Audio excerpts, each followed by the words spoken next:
आज मैं अपने देशवासियों के सामने बहुत भारी मन से एक अपील करने के लिए खड़ी हूं। मेरे साथ गीता खड़ी है।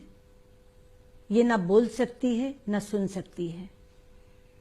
ये वही लड़की है जो 10-12 वर्ष पहले सरहद पार पाकिस्तान पहुंच गई थी। कैसे वहां पहुंची ये अब तक एक रहस्य बना हुआ है। बोल पाती तो बता देती। हमें मालूम पड़ा करीब 2 वर्ष पहले कि भारत की एक बेटी पाकिस्तान में है। प्रचलित भाषा में वो गूंगी बहरी है, लेकिन पाकिस्तान की एक संस्था, ईदी नाम की संस्था, उसे पाल पोस रही है। सबसे पहले तो मैं शुक्रिया अदा करना चाहूंगी ईदी संस्था का, जिन्होंने बहुत प्यार से इसे बेटी की तरह पाला और सुरक्षित रखा। 2 वर्ष बाद जब हमें पता चला तो हमने संपर्क किया और इससे पूछा, तो इसने वहां से कागज पर अपना नाम गुड्डी लिखकर बताया। इसलिए मैं कहूंगी गीता उस गुड्डी। गीता नाम मिसेज ईदी ने इसे दिया था, क्योंकि हिंदुस्तान की बेटी होने के नाते उन्होंने कहा कि मैं इसे फातिमा नहीं बुला सकती, मैं इसे गीता कहकर बुलाऊंगी। लेकिन इसने वास्तव में अपना नाम, ये थोड़ी हिंदी लिख सकती है, उसमें गुड्डी लिखा था। हमने इससे बात करने के बाद ये पूछा, बात सांकेतिक भाषा में हुई थी, तो पता लगा कि शायद ये बिहार या झारखंड की बेटी है। हमने इसके परिवार वालों को खोजना शुरू किया और उस प्रयास में 10-12 परिवार ऐसे सामने आए जिन्होंने कहा ये हमारी बेटी है। जो भी परिवार ये दावा करता था कि हमारी बेटी है, उनके फोटोग्राफ्स हम पाकिस्तान में इसको भेज देते थे। शुरू में करीब 5-7 फोटोज इसने इनकार किया और कहा कि नहीं, ये मेरे माँ बाप नहीं है। बाद में एक फोटो को इसने पहचान कर कहा कि हाँ, ये मेरे माता पिता की तस्वीर है। तो भी इसकी बात को पुष्ट करने के लिए हमने उस परिवार के बच्चों की फोटो भेजी और पूछा कि क्या यही तुम्हारे भाई बहन भी हैं? तो इसने कहा ये मेरे भाई बहन भी हैं। हमें बहुत खुशी हुई कि परिवार मिल गया और ये कहकर हम इसको पाकिस्तान से ले आए।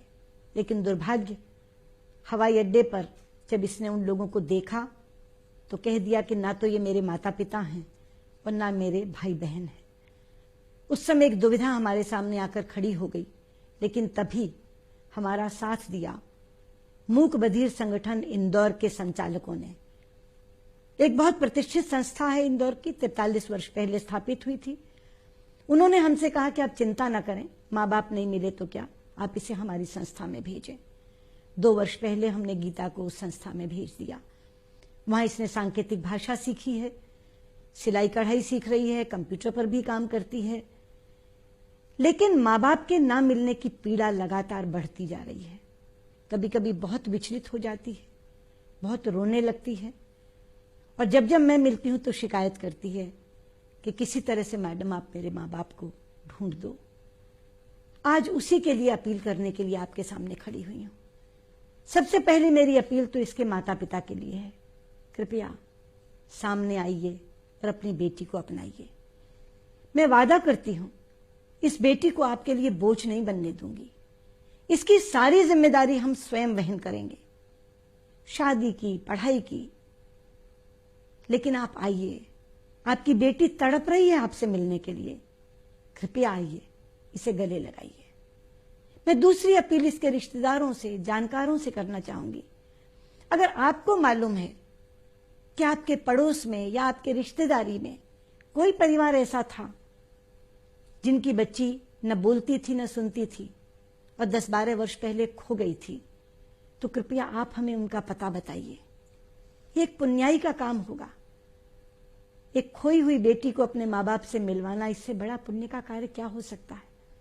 लेकिन पुण्याई के साथ साथ मैं ये भी घोषणा करती हूं कि जो भी व्यक्ति हमें गीता के माँ बाप को मिलवा देगा, हम उसे 1 लाख रुपए का इनाम भी देंगे।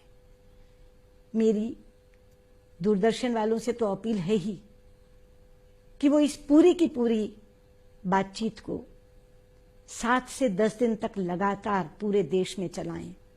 डीडी मेट्रो पर भी चलाएं, डीडी न्यूज पर भी चलाएं। लेकिन मैं देश के सभी केबल ऑपरेटर से कहना चाहूंगी और विशेष तौर पर बिहार और झारखंड से कहना चाहूंगी, बिहार और झारखंड के मुख्यमंत्रियों से भी कहना चाहूंगी, क्योंकि इसकी बातचीत से लगता है कि ये या बिहार की है या झारखंड की। आप छोटे से छोटे गांव के केबल ऑपरेटर से कहकर इस बातचीत को कम से कम 7 दिन जरूर चलवाएं। मेरा अंतर्मन कहता है कि इस प्रयास से जरूर गीता के माता पिता मिल जाएंगे। और जो सपना लेकर ये यहाँ आई है, ये ऐसे हाथ करके इशारा करके कहती थी पाकिस्तान से ले जाओ, मैं भारत की बेटी हूं, मैं अपने यहां जाना चाहती हूं। ये बहुत आस लेकर, उम्मीद लेकर यहां आई है। उसी उम्मीद को मैं पूरा कर सकूं, इसलिए ये अपील आपसे कर रही हूं। और मुझे विश्वास है आप मेरी इस अपील को मानते हुए जरूर कोई ना कोई आगे आएगा जो गीता के माता पिता से गीता को मिलवा देगा। बहुत बहुत धन्यवाद।